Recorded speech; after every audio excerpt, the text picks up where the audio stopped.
Hello friends, so welcome to this lecture on security principle in Azure RBAC. So in the last lecture we have already discussed about the three pillars of Azure RBAC. So in this lecture we'll discuss about the first pillar, which is security principle in case of Azure. See, what is security principle? See, security principle is an object or an entity that represents a user or a group or a service principle in case of application or a managed identity which is requesting access to Azure resources. So the idea here is that access to Azure resources or services is needs to be provided. So who will be accessing those resources? That security principle, that can be a user group or an application which is registered in the Azure AD, will be accessing the Azure resources. So that is the security principle, and we'll discuss that in a detail.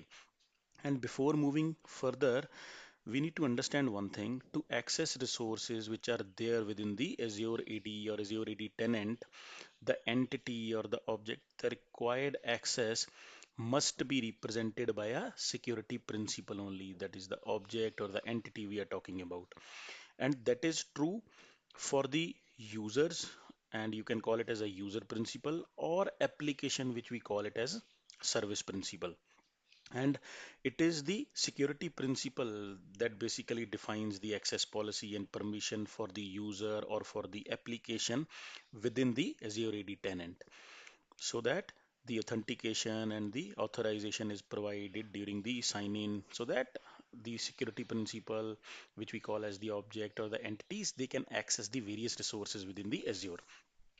So what are the different security principles? The user, who is a user, and an individual who has a profile in the Azure AD Active Directory or a AD tenant, and you can assign different roles to users in the other tenants like Azure AD B2B or B2C users.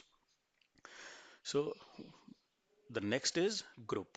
So what is group? Group is nothing but a set of users who are having same kind of access, like they may be the application administrators or the backup administrators or security administrator.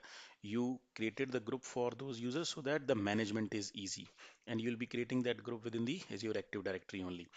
And similarly, you have assigned the role to a user, you can assign the role to a group so that they can perform the same function as the role provided to them. Now, what is service principle? See, like service principle we discussed is the day which is assigned to the application which are registered within the Azure. So it is the security identity which is used by the application or services to access specific Azure resources. So you can think of user identity, username or a password, and a certificate for an application. What is managed identity? See, managed identity in Azure Active Directory, that is automatically managed by the Azure.